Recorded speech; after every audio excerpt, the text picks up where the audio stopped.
बोली रामचंद्र भगवान। उग्रसेन के एक और भाई थे देवकी, उनकी बेटी है देवकी। देवकी अति प्रिय थी कंस को, क्योंकि छोटी थी, अपनी बहन से बहुत प्यार करता था। सोचा अपनी बहन का विवाह करूं, उसके लिए वर देखा। सोचा वर देखने की कोई जरूरत ही नहीं है, वर तो देखा हुआ है, क्योंकि सूरसेन नामक राजा थे, उनके पुत्र हैं वसुदेव जी, उन्हीं के साथ में विवाह तय कर दिया और बारात के लिए कह दिया। बारात लेकर के आए, धूमधाम से अपनी बहन की शादी की। शादी करने के बाद में स्वयं कंसराज अपने रथ में बिठा करके अपनी बहन देवकी को विदाई करने लगा। जब विदाई कर रहा है अपनी बहन की, उस समय आकाशवाणी हुई, रे कंस, तू जिस बहन देवकी के पीछे इतना आनंद मना रहा है, इतनी खुशी मना रहा है, जा उसी का अष्टम गर्भ तेरा काल होगा। उसी बहन का अष्टम गर्भ तेरा काल होगा कंसराज, जिस बहन देवकी के पीछे तू इतना आनंद मनाता है। आज आकाशवाणी हुई तो कंस राजा ने अपने बहन देवकी, जिसको धूमधाम से बड़े प्रेम से उसकी विदाई कर रहा था, उसके केस पकड़ लिए।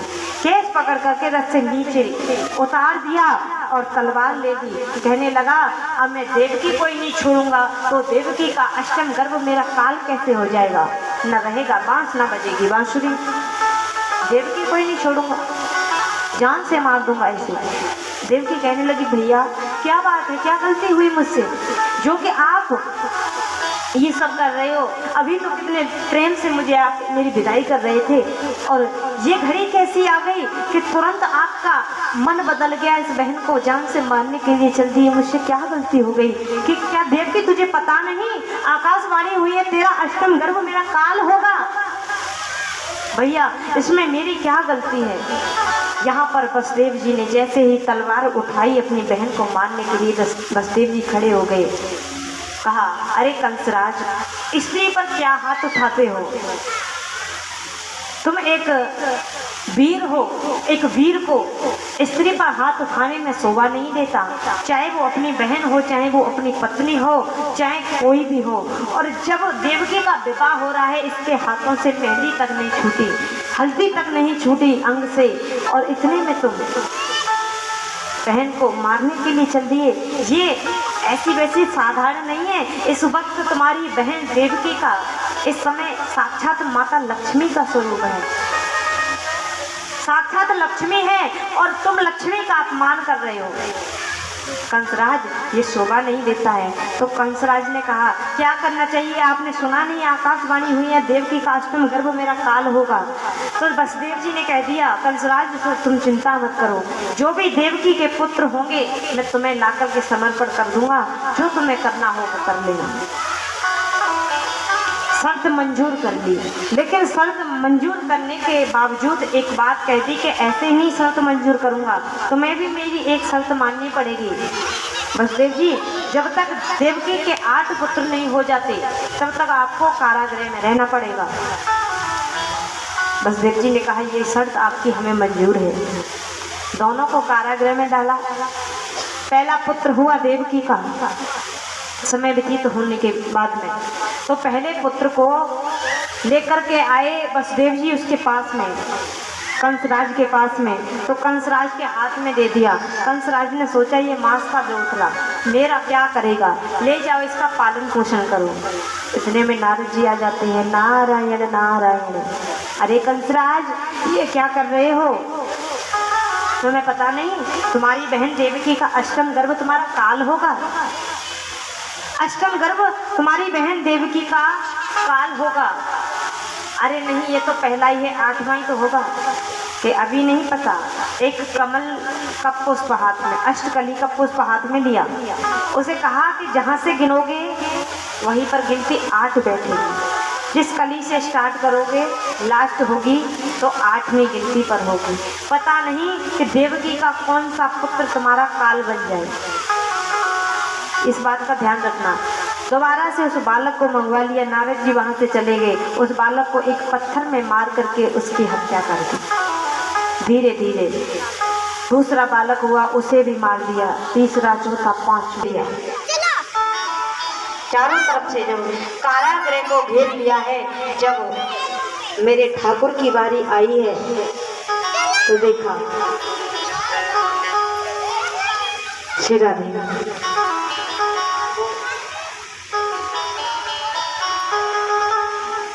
कि 8 में गर्भ की बारी थी और कंसा की पूर्ण तैयारी थी। 8 में गर्भ की बारी थी,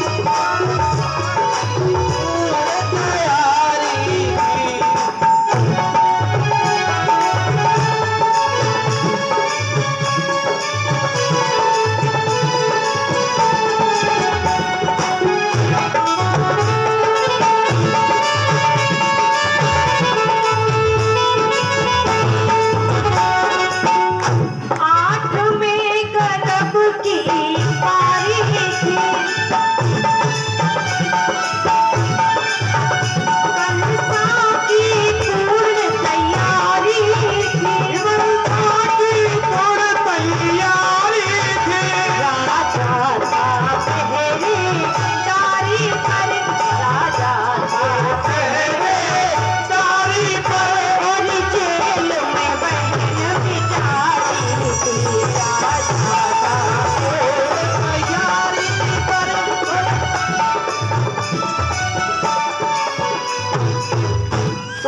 पहरेदारी पर लग गया कंसराज। जैसे ही 8 में गर्भ की बारी आई है तो आज देखा भादों का महीना, भादों का महीना है, कृष्ण पक्ष है, अष्टमी तिथि है। रात्रि के ठीक 12 बजे उस कारागृह में एक प्रकाश हुआ। एक प्रकाश होता है, जब प्रकाश होता है तो देवकी मैया ने देखा एक ऐसा प्रकाश हुआ कि भगवान श्री हरिनारायण वहां पर भी चतुर्भुज रूप में पधारे। जैसे ही भगवान चतुर्भुज रूप में पधारे हैं तो वसुदेव देवकी ने मिलकर के कहा प्रभु बालक रूप में आइए, बालक रूप में आए। भगवान ने कहा ठीक है बालक रूप में आ जाते हैं, लेकिन यहाँ से अगर मुझे मैं अपनी लीलाओं को पूरी करूंगा, इसलिए यहाँ से शीघ्र अभी की अभी मुझे नंद बाबा के यहाँ पर पहुंचा दे, नंद बाबा के यहाँ पर पहुंचा दीजिए। ये बात कह दी भगवान ने। इधर कहा ठीक है प्रभु नंद बाबा के यहाँ पर ही पहुंचा देंगे।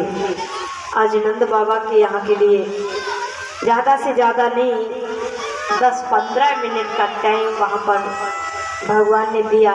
शीघ्र देवकी मैया ने एक छोटी सी डलिया ले ली, उसमें कुछ वस्त्र रख करके भगवान को, जब भगवान श्री हरि वहाँ पर पधारे तो उस समय वहाँ पर जितने भी पहरेदार लगे थे सब सो गए। हथकड़ियाँ बेड़ियाँ सब टूट गई, सारी हथकड़ियाँ बेड़ियाँ टूट जाती हैं। वसुदेव जी कहते हैं जहाँ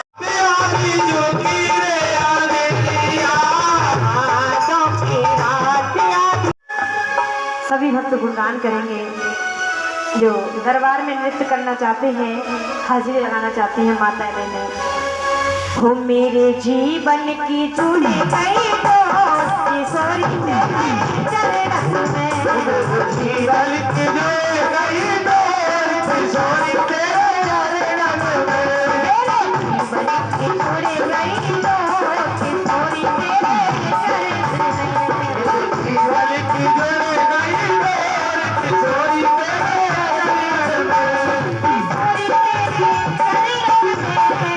रामा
दो बागी बिहारी लाल जय हो।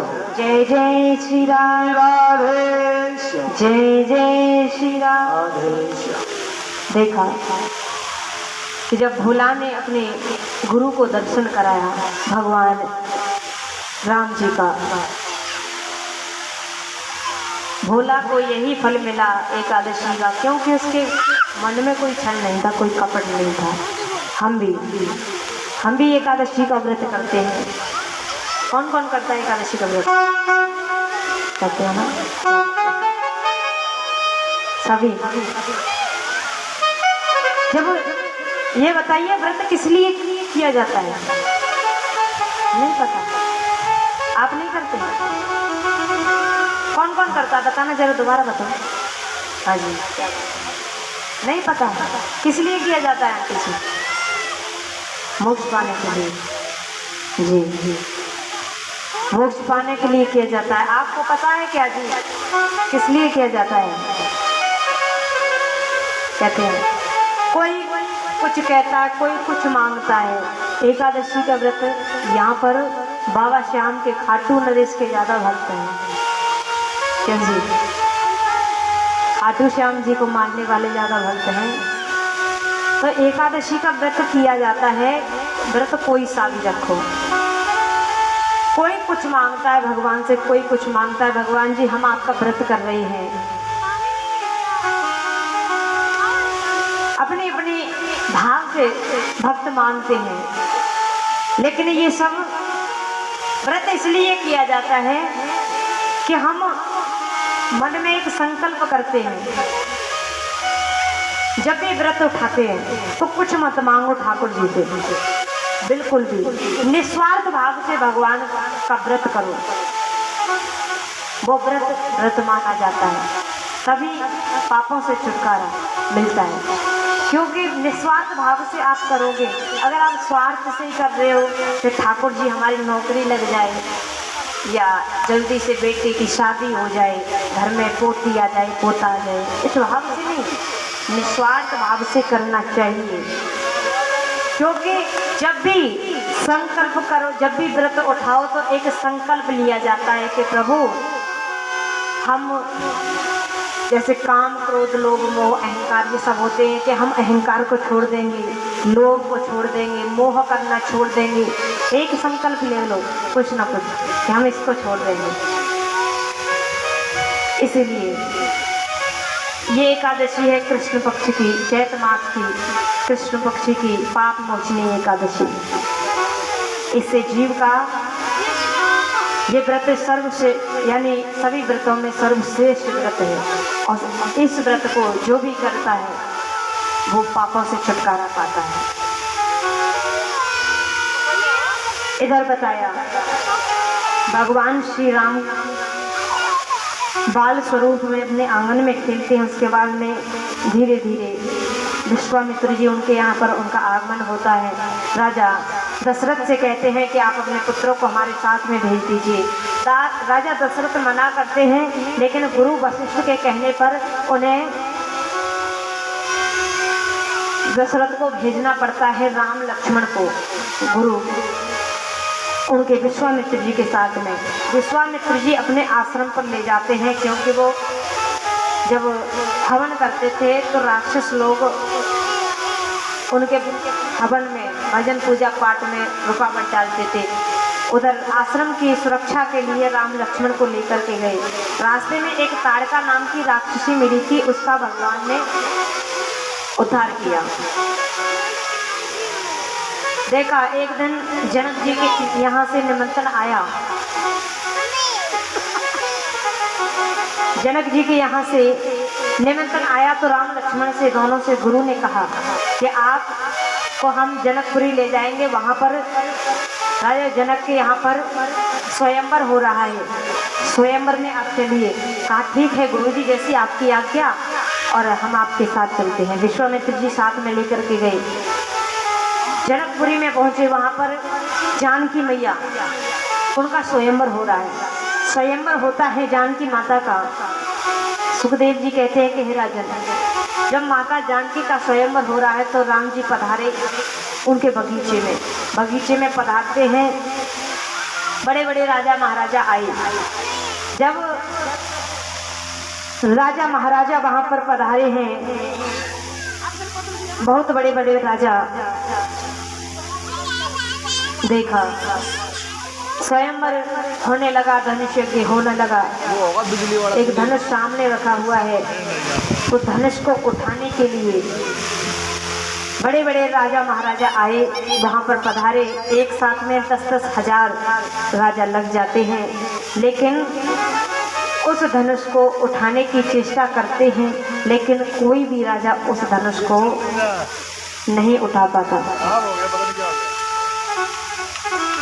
कोई भी राजा उस धनुष को नहीं उठा पाता है। तो देखा बड़ी ही सुंदर यहाँ पर चौपाई दर्शाई है।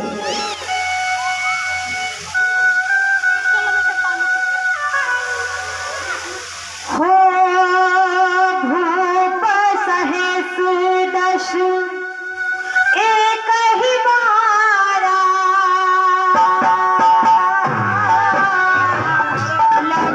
उठावन तरहि नकारा।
आज देखा